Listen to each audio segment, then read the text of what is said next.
What? Okay, so what you're looking at are all the seasonings you need for this dish. You need some fish sauce, oyster sauce, soy sauce, and black sweet soy sauce. But before we get started, let's go cook at least 1 cup of rice first.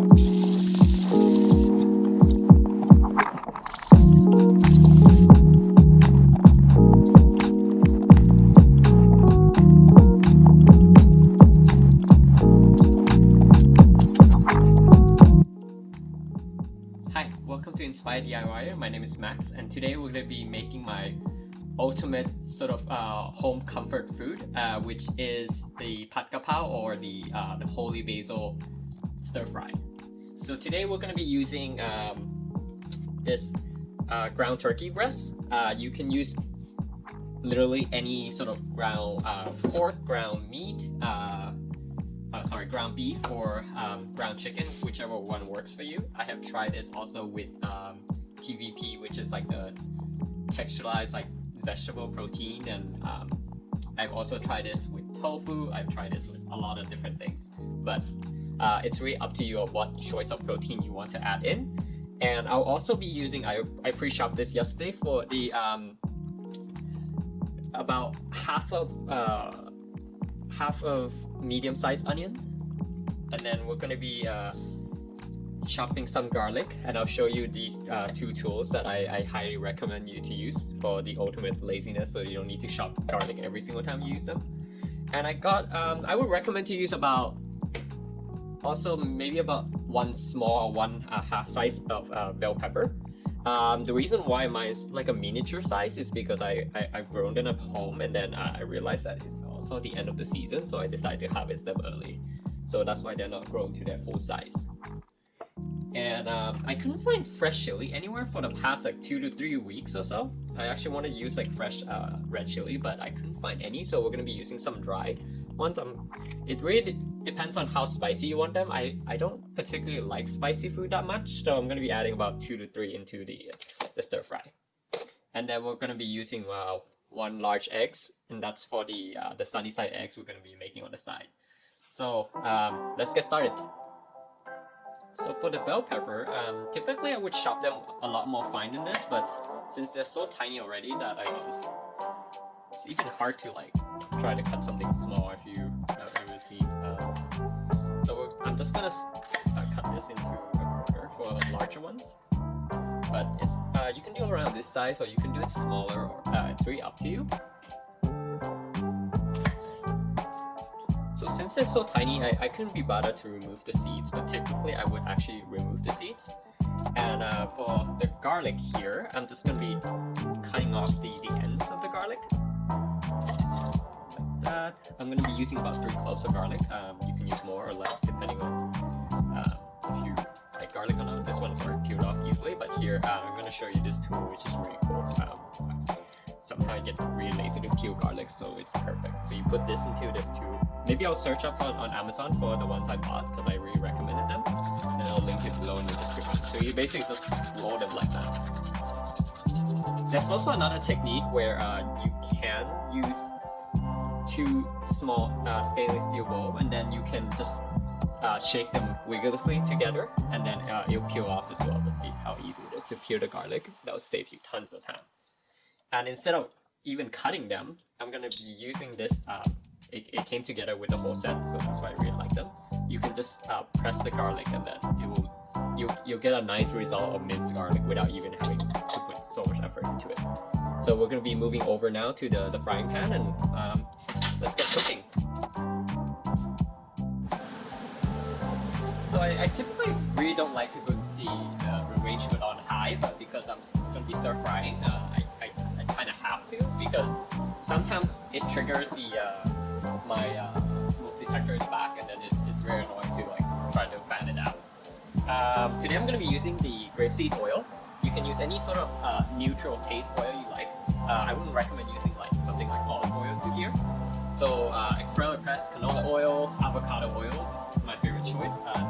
Grapeseed oils would be good. Add a bit more. And I have a separate pan just in the back. I'm going to be frying a sunny side egg in there. So I preheated this stainless steel pan already, We're gonna be going in with the onions.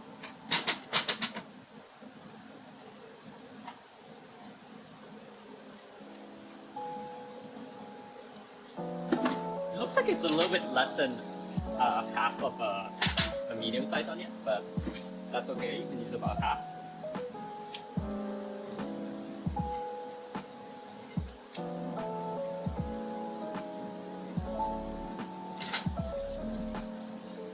I'm also going to be using, as I said, a 1 pound turkey breast. Cut that up.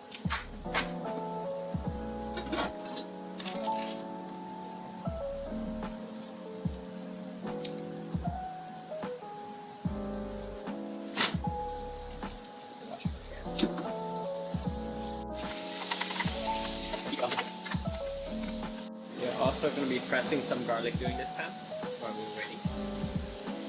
So it's very simple. See? Perfectly minced garlic without having to put a lot of effort into it. Straight out. Load in the... So the chicken is more than halfway cooked. I'm going to be adding in the bell pepper, as well as some dry chili. If you have a fresh one, I would actually add it from the beginning.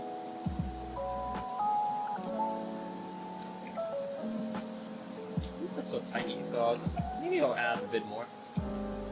I'll add about 4. Okay, also gonna be starting off the other stove here. And then here we can use olive oil to fry the sunny side egg. Alright, in goes the egg.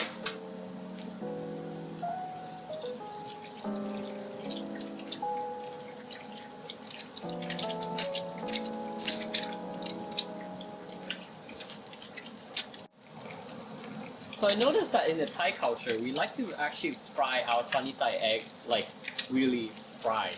Whereas like sort of more like a French cuisine, they would do like a very soft edges for the sunny side eggs. But it's really up to you how you want to make it. I like it a little bit crispy on the edge because that's just how I grew up eating them. And I just realized I forgot one of the most important ingredients of the dish, which is the holy basil. So I actually, here, I got a pack here. I actually grow them at home. They're really hard to find, to be honest. I used to go to the Thai store before the COVID thing happened, and then that's usually where I get them from, the Thai holy basil. You can substitute these out with the Italian holy basil, which might be a little bit easier for you to find. Or if you really can't find them, because they are a bit difficult to find, as I said, you can also use a normal basil as well, like a normal Thai basil. So I think this is ready to add in the sauce. It's gonna go in with the oyster sauce. About 1 tablespoon. I'm gonna have the exact measurement in the description. Also, I'm gonna turn off the frying pan for the sunny side eggs. That's usually how I like my eggs. I don't mind if it's not like fully cooked on top. Once you turn off the stove, it will be just gonna move this aside. This is good. Add in some Golden Mountain sauce. And this has a bit of gluten inside, so you can substitute for tamari if you want a gluten-free version. Or if you want to make this into all vegetarian, you can also search for a good quality vegetarian stir fry. And I'm going to be adding in this Thai sweet soy sauce. So it's actually a black soy sauce. This one is really not salty at all. It's just really for the coloring and the sweetness. I think I went a bit too much there, but it'll make it a little bit sweeter than what I wanted.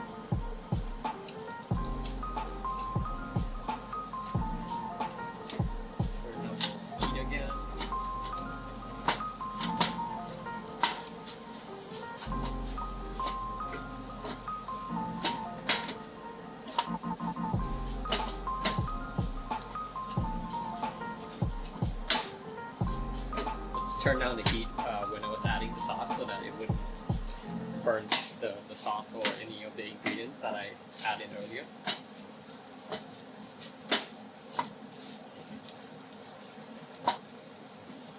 See how the colors start to come together?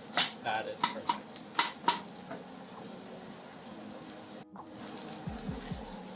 It's funny, when I grew up, I always thought that I needed to use those pastes, like those holy basil stir-fry paste to make this dish. And then as I grew up, I realized that they actually made some very simple sauce ingredients that you can find in your like Chinese or like any Asian grocery stores, which is amazing because, you know, all those pastes are actually not that healthy for you as well.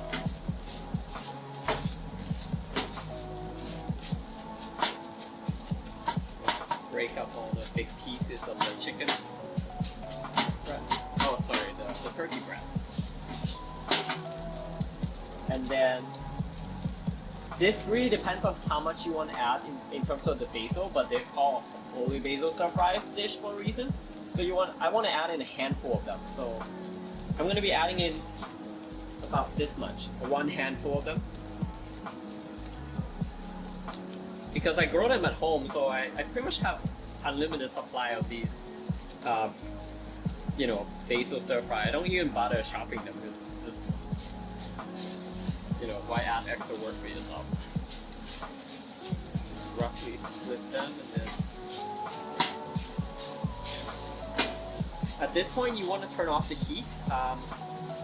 The remaining heat within this pan will actually cook the holy basil themselves.